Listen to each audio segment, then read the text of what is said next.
bienvenue dans Cas désespéré. Aujourd'hui, notre reportage nous amène à la rencontre d'un jeune homme d'une vingtaine d'années, prénommé Ernest. Ernest est un véritable passionné de musique. Depuis son plus jeune âge, il compose et écrit des chansons. Cette passion reste, à première vue, tout à fait normale. Seulement voilà. Depuis quelque temps, Ernest tente d'écrire le tube de l'année et veut être très célèbre et incontournable dans les médias. Son père, Eugène Claude, l'a toujours encouragé dans cette passion, étant lui-même un grand chef d'orchestre. Un orchestre un petit peu particulier aussi. Il est également encouragé par sa mère, Marie-Georges, non-voyante, spécialisée dans les instruments. Il faut savoir que cette famille dirige une école de musique qui est, comment dire, particulière. Les images. Bienvenue dans le Morbihan, en Bretagne. Nous nous rendons à la rencontre de cette famille si particulière, composée de Eugène Claude, Marie-Georges et de leurs 3 fils, Ernest, Jean-Paul et l'aîné Gustave. C'est Ernest qui nous accueille. Bonjour. Bonjour. Ernest, c'est... Ah oui, Ernest, tout à fait. Allez-y, rentrez. Il nous emmène immédiatement dans son atelier, l'endroit où il enregistre ses chansons.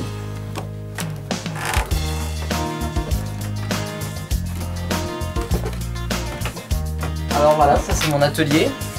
Alors je viens de finir de composer ma chanson, un titre qui s'appelle Le 4 heures.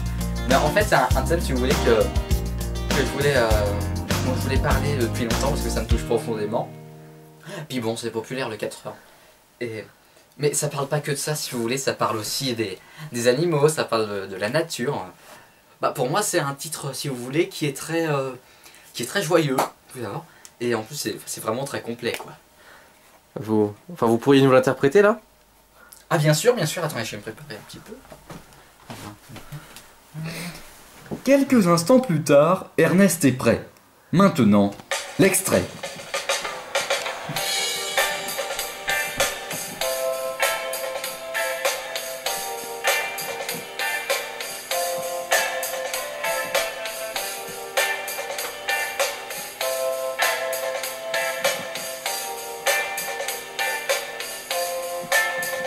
Mon ami la forêt où je vais à toute heure pour voir les petites belettes juste avant mon 4 heures. Les oiseaux viennent chanter. À première vue, la chanson a l'air tout à fait normale. Mais quand on écoute le reste... Nestor, tué par un chasseur qui a mal visé le lapin. Bah ça y est, c'est l'heure du 4 heures. On va manger le chien. Bah, il est mort, faut bien. Mon gosse est rassasié, il est en train de pleurer. Le chat s'est fait euthanasier, on va devoir l'enterrer. Maintenant y a plus personne pour t'embêter. Merci. Bravo. Merci beaucoup. Ça fait plaisir. Non, c'était bien. Vraiment bien cette chanson. Bah, bonne histoire, bah non, je crois.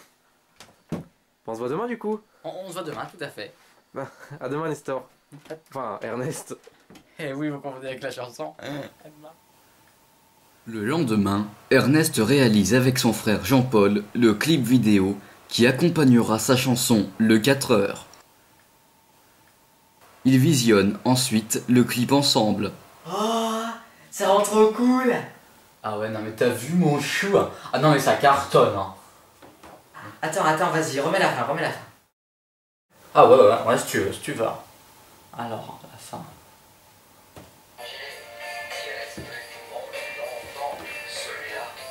Le clip est donc, selon les 2 frères, un chef-d'œuvre. Qui a mal visé le lapin. Bah ça y est. Cependant, leur 3e frère, Gustave, risque d'apprécier un peu moins leur travail.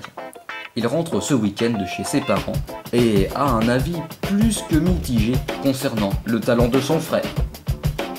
Oh, c'est vrai que pour moi, c'est pas vraiment une réussite ces chansons. Hein. Mais enfin bon, donc ça reste que pour lui.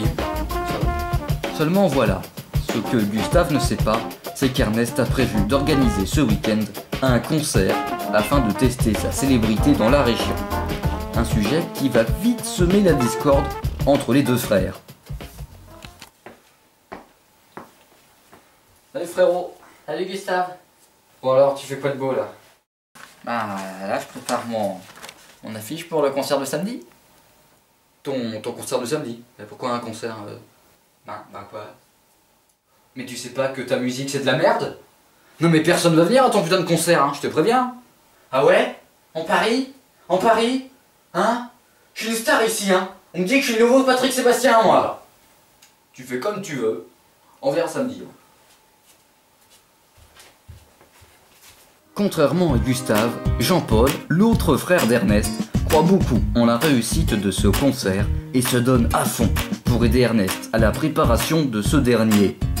Ah non mais franchement, si ça marche pas le concert, de toute façon, c'est que les gens c'est tous des convaincus quoi. Ah non, mais moi ça me fera halluciner quoi. Parce que en plus, par exemple le décor quoi, le décor, les super décors, on a à dire. On a mis du temps sur le décor. Et puis les lumières, attends, elles sont super, les lumières ça bouge partout, c'est trop bien. Oh non, moi ça me ferait vraiment halluciner quoi. Ah ouais. Eh bien, j'ai vraiment hâte d'être à ce concert. Hein. Et je pense d'ailleurs que mon fils est donc mon digne successeur. Mais une question me turlute. Je me demande s'il a besoin pour son concert de magnifiques orchestres. Qui, je rappelle, est un orchestre professionnel, reconnu dans tout le monde, qui a une renommée même dans toute la... Je suis Marie-Georges, je vis dans l'au-delà. Je dois dire en tant que grande musicienne qu'Ernest est doté d'un grand talent qui vient de mon potentiel et ainsi que celui de mon mari. Ah, je le sens vraiment bien ce concert. Je pense que ça va vraiment être le tremplin de ma carrière quoi. Puis bon, c'est une bonne occasion de faire de la pub pour mon single le 4 heures quoi, ça va vraiment être bien. Ça y est, c'est le grand soir. Ernest a mis sa plus belle tenue. Tout est prêt. Le public est là. Enfin presque. Il n'y avait personne à son concert à part les 2 ou 3 pochetrons qui traînaient dans le coin là. Mais encore, je suis sûr qu'ils sont plus venus par pitié que par envie quoi. Enfin bon, j'ai préféré me barrer parce que j'avais pas envie d'assister à ce massacre, hein, c'est sûr.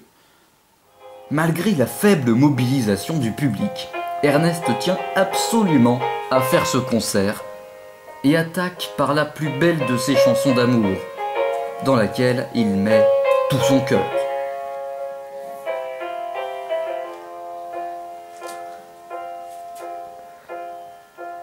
Les biscottes, le pain de mie, une pomme au four, tout ça m'enrichit de ton amour. Un pot de miel, une étincelle,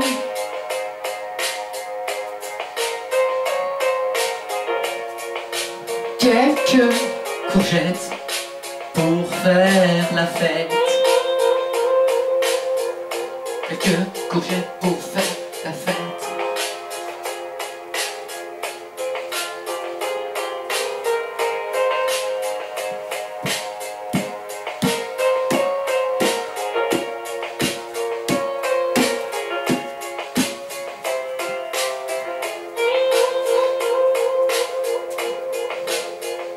Les biscottes, le pain de mie, une pomme au four,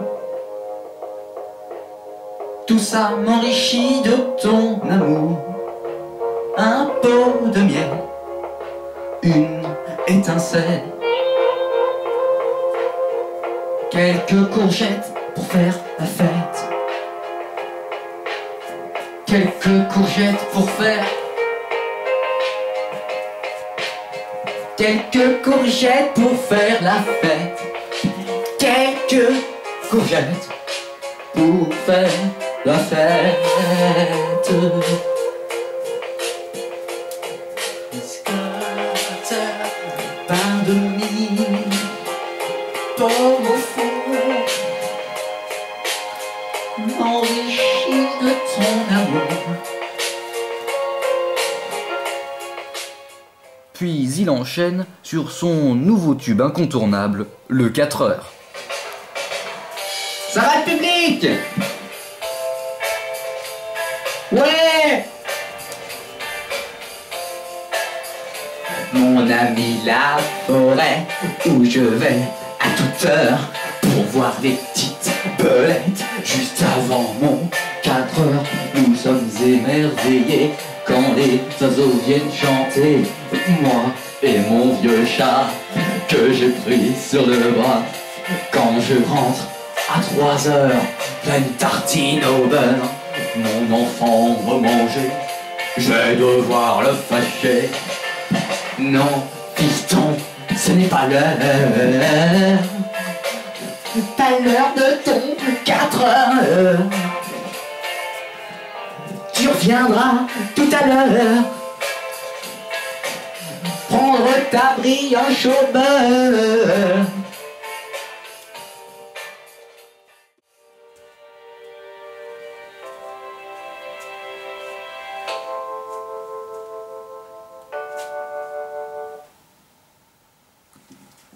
Merci. Merci beaucoup, merci.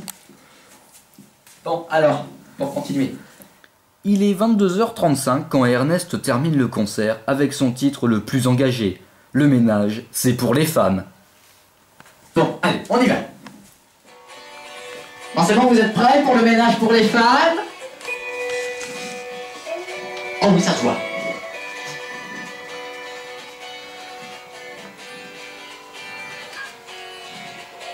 Aspirateur, serpillière, balayette et puis balai, tout ça, c'est pas pour moi. Tout ce qui sert à laver, tout ce qu'on prend pour nettoyer, tout ça, c'est pas pour moi. Non, pas pour moi. Non, pas pour moi. Heureusement, il y a les femmes pour faire ça à la place de moi. Heureusement, il y a les femmes, car sinon, on n'y arrive, arrête pas. C'est leur destinée, c'est pour ça que Dieu les a créés. Le concert se termine, le public peut repartir. Monsieur? Oui. Alors, vous avez pensé quoi là du concert d'Ernest? Eh bien, de mon point de vue, c'était un peu ennuyeux. Alors monsieur, bonjour. Ah, Bonjour. bonsoir. Comment vous avez trouvé ce concert alors? Ça vous a plu? Bon, je vais être franc, pas tellement, hein. Non. Parce que bon, moi le mec là, bon, il donnait tout quoi, ça se voyait, il se faisait plaisir, mais bon, après ça reste très classique quoi, c'est scolaire. Ouais, voilà, D'accord, c'est scolaire. merci. Bonne soirée. Ah, merci vous aussi, hein. Je m'attendais quand même à ce qu'il y ait plus de monde. Eh ben, de toute façon, les gens ils savent pas ce qu'ils ont raté. Hein. Mais ils connaissent rien à la musique, les gens là. Moi, ça m'attriste, moi.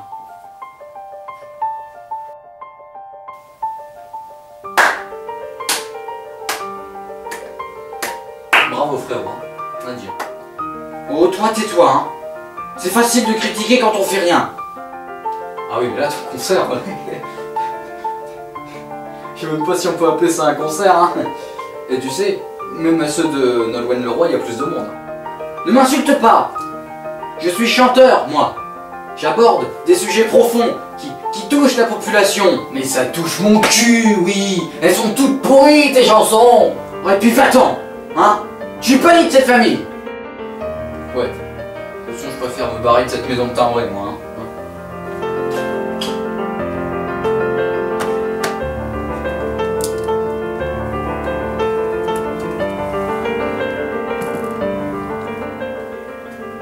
Alors, qu'est-ce qui s'est passé ici?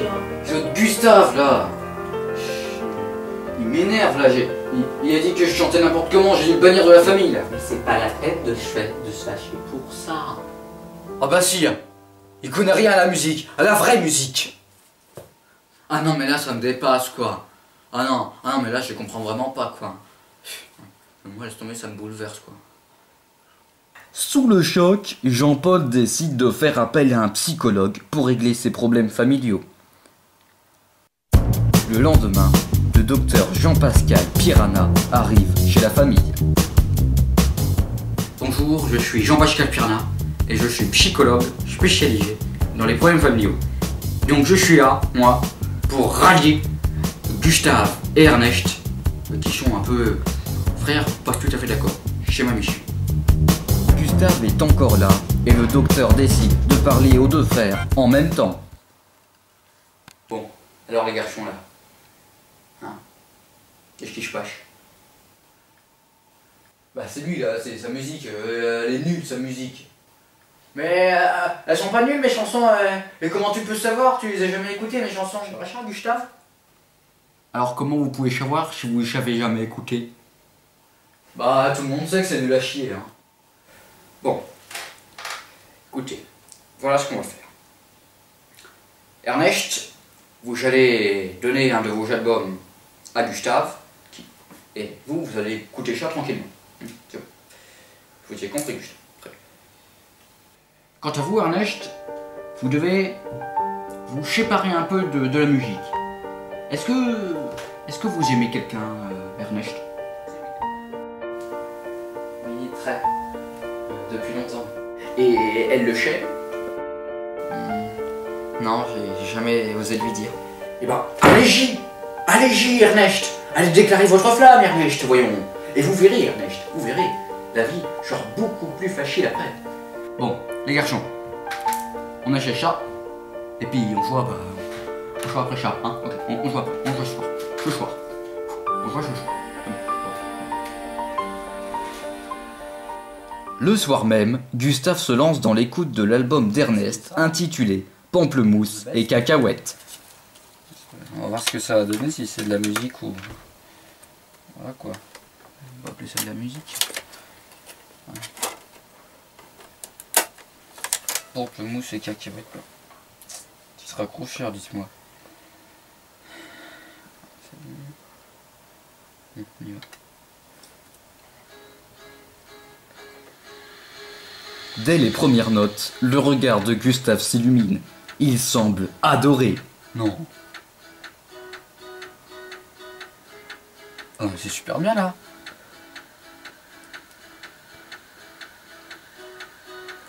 Le soleil se couche, quand la pluie les touche, se passe quelque chose de louche. Je suis pâté. Putain, j'adore sa voix en plus. En fait, je pensais pas qu'il faisait de la musique comme ça, un frérot. Il a vraiment un vrai talent, quoi. De son côté, Ernest a décidé d'aller avouer son amour à sa bien-aimée. Bon, Georgette, il faut que je t'avoue un truc. Voilà. Je t'aime, Georgette.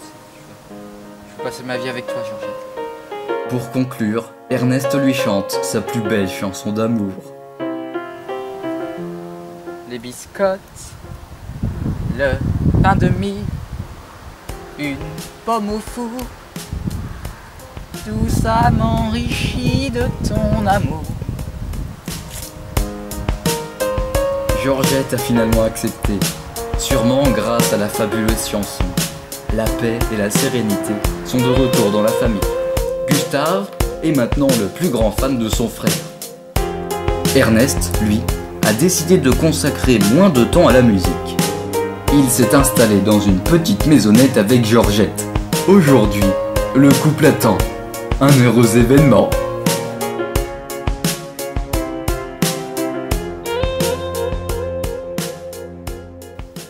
Voilà une bien belle histoire. Même si on peut toujours se demander si Ernest était le cas le plus désespéré de la famille. Merci à tous d'avoir suivi cette émission et à bientôt pour un nouveau cas désespéré.